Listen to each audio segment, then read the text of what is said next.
kemarin tuh ribut-ribut sebenarnya gimana sih Mas Akmal di media Saya juga sosial? bingung mau ribut-ribut apa gitu kan. Pemicunya apa sih? Pemicunya bisa jadi rame begini? Saya juga nggak tahu pemicunya apa. Tapi gini, apa namanya? Yang pertama misalnya ketika ada ramai-ramai pertandingan Malaysia melawan Indonesia, kita kalah 2-1 waktu itu kan. Wartawan telepon saya, wawancara, Mas, ini ada tuntutan masyarakat untuk Sintayong out gitu. Bagaimana pendapatnya? Ya saya jawab, ya wajar saja gitu. Di mana-mana ketika pelatih kemudian kalah pasti tuntutan untuk mundur disuarakan di mana saja gitu kan. Bukan cuma di Indonesia, bahkan misalnya di Chelsea Thomas Tuchel sudah kasih gelar banyak, kemudian gagal ya dipecat, diganti, dituntut mundur. Kemudian juga Roberto Mancini juga mundur. Roberto Martinez, pelatih Belgia nomor 1 di peringkat FIFA, mundur juga gitu. Jadi mundur itu satu hal yang biasa untuk sebuah pelatih profesional gitu. Tuntutan mundur. Jadi kalau kemudian ukuran barometernya pastinya semua negara ingin timnya berprestasi dengan trofi tentunya. Itu kan target-target yang dicanangkan gitu kan. Nah, itu yang saya sampaikan gitu. Jadi nggak ada masalah sebenarnya gitu. Yang kedua gitu kan, yang ramai kemarin juga saya ditanya bagaimana sukses tim nasional. Saya bilang selamat, sukses untuk seluruh jajaran pelatih, untuk pemain, untuk official gitu. Yang kedua habis itu saya ditanya bagaimana PSSI sekarang gitu kan. Saya bilang bagus, ada harmonisasi, sudah tidak ada lagi dikotomi antara pemerintah dengan PSSI gitu kan. PSSI dan pemerintah jalan bareng-bareng. Dulu sebelumnya bagaimana PSSI alergi dengan pemerintah dengan alasan intervensi dan sebagainya. Itu nggak ada masalah. Yang masalah kan netizen yang menerjemahkan segala sesuatunya dengan persepsinya gitu kan. Dia tidak tahu apa yang diwawancara wartawan, latar belakangnya apa gitu. Bagot, Rizky Ridho, Komang, terutama lawan Turkmenistan. postur bagus, Bung. Bagus dan tinggi-tinggi semua dan headingnya oke. Kan mereka menghadapi pemain Turkmenistan ini dengan postur tubuh yang tinggi-tinggi. Iya. Banyak yang melihat ketika pemain Turkmenistan nomor punggung 11 itu sama Met Hidirov ini yang membuat 3 gol ke gawang China Taipei, ini kan akan bagus. Nggak berkutik, boy. Nggak ada apa-apanya. Mati kutus banyak pertandingan. Apalagi dia bertarung berhadapan dengan Elkan Bagot. Habis. Dia berpindah ke kanan ketemu dengan Rizky Ridho. Nggak bisa masuk. Karena ini pemain nomor 11 kan bermain dari sisi flank. Nah, kemarin itu dalam 2 pertandingan, Hernando Ari sebagai kiper lebih banyak pasang tenda di belakang. Minum kopi. Minum kopi, boy. 1000 pertanyaan. Coach, tolong diskusi sama Akmal dan Towel. mereka nggak tahu kalau gue sama Akmal sudah lama kenal. Dan kita tidak pernah ada konflik atau apapun. Sekalipun nggak pernah. Tapi perbedaan pendapat biasa aja untuk gue.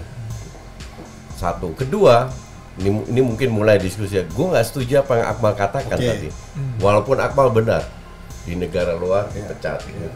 Tapi gue rasa tidak fair untuk membandingkan sepak bola yang sudah established, sudah industri dengan sepak bola yang baru berkembang.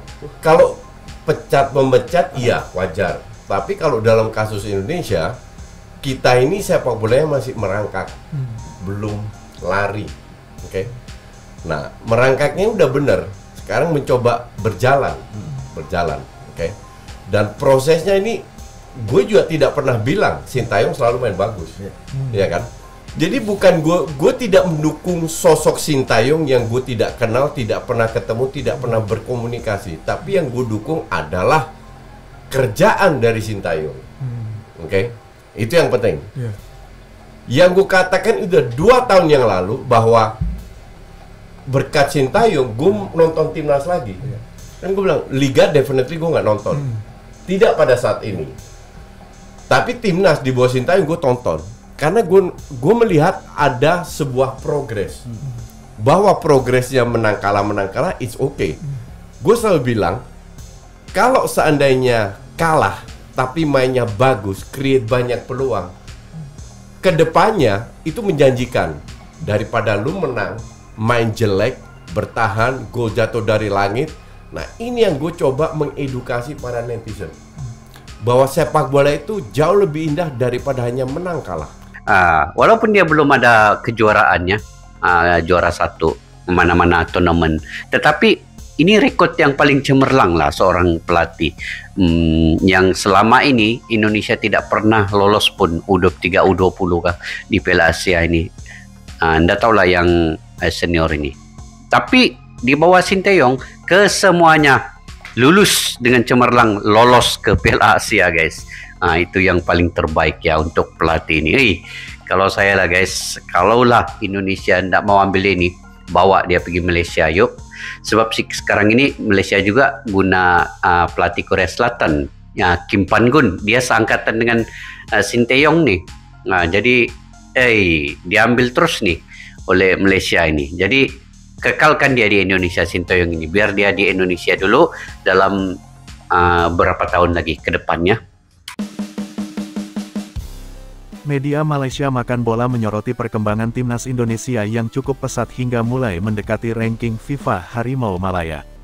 Timnas Indonesia memang mendapat sorotan dari berbagai pihak setelah tampil cukup bagus dalam laga FIFA Matchday periode September tahun 2023. Pada FIFA Matchday September ini, tim asuhan Sinteyong hanya menjalani pertandingan persahabatan sekali melawan Turkmenistan. Dalam laga tersebut timnas Indonesia meraih kemenangan 2-0 atas Turkmenistan.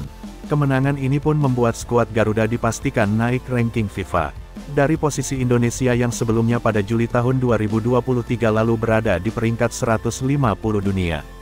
Dengan kemenangan tersebut, Asnawi Mangkualam dan kawan-kawan dipastikan bakal mengalami peningkatan.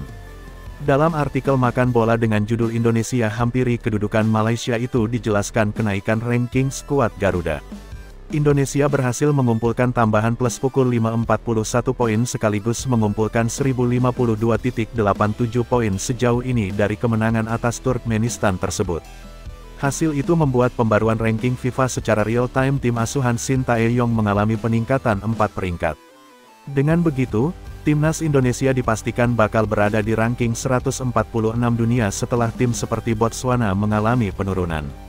Begitu juga Hong Kong yang juga mengalami penurunan karena meraih hasil imbang saat melawan Kamboja. Ternyata situasi ini membuat Malaysia mulai panik karena perkembangan timnas Indonesia membuat posisi mereka kian terancam. Sebab dengan satu kemenangan timnas Indonesia itu sudah mampu membuat Mark Klok dan kawan-kawan mengubah posisi ranking dunia. Berbeda dengan Malaysia yang menjalani 2 pertandingan pada FIFA Matchday September ini. Akan tetapi, mereka tak mengalami perubahan di ranking FIFA. Situasi ini tentu saja membuat mereka panik karena timnas Indonesia secara pasti merangkak naik ke posisi atas. Bahkan Indonesia mulai mendekati kedudukan Malaysia yang saat ini berada di posisi ke-136 ranking dunia. Padahal pada FIFA Matchday periode September tahun 2023 ini mereka menjalani 2 kali pertandingan. Namun, 2 pertandingan tersebut yakni melawan Suriah dengan hanya meraih skor imbang 2-2 dan China 1-1. Walaupun Suriah dan China berada di posisi 100 besar, hal itu tak mengubah banyak buat Malaysia. Sebab mereka hanya menambah 3,33 poin, sehingga Malaysia tetap berada di posisi ke-136. Situasi ini membuat media Malaysia menyoroti timnas Indonesia yang terus menunjukkan perkembangan sehingga membuat tim negeri jiran harus ketar-ketir. Karena Harimau Malaya bisa digusur oleh timnas Indonesia kapan saja apabila mereka terus menunjukkan peningkatan yang signifikan. Dalam artikel yang diunggah media Malaysia itu menyebutkan bahwa timnas Indonesia memang mengalami perkembangan yang pesat. Bahkan skuad Garuda dinilai mulai menunjukkan kualitasnya untuk bersaing dengan tim-tim negara Asia Tenggara lainnya. Sebab untuk posisi ranking di Asia Tenggara masih dipimpin oleh Vietnam yang berada di peringkat 94 dunia. Kemudian disusul oleh Thailand yang berada di posisi ke-112 dunia. Setelah itu ada Filipina yang berada di atas Malaysia dengan menempati ranking 132 dunia. Situasi ini tentu saja tak membuat skuad Harimau Malaya tenang. Sebab timnas Indonesia menunjukkan perkembangan yang nyata menjelang ajang Piala Asia 2023. Tim menunjukkan perkembangan yang cukup positif menjelang kick-off Piala Asia di Qatar tahun depan.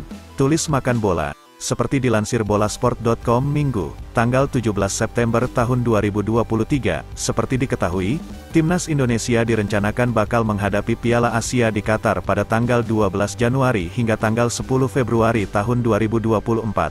Sebelum menjalani ajang ini, tim asuhan Sinteyong dipastikan akan lebih dulu fokus menjalani pertandingan pada Oktober mendatang. Sebab timnas Indonesia akan menjalani pertandingan kualifikasi Piala Dunia 2026 dengan melawan Brunei Darussalam. Timnas Indonesia dijadwalkan akan menjamu Brunei Darussalam terlebih dahulu pada tanggal 12 Oktober tahun 2023, di Stadion Utama Gelora Bung Karno.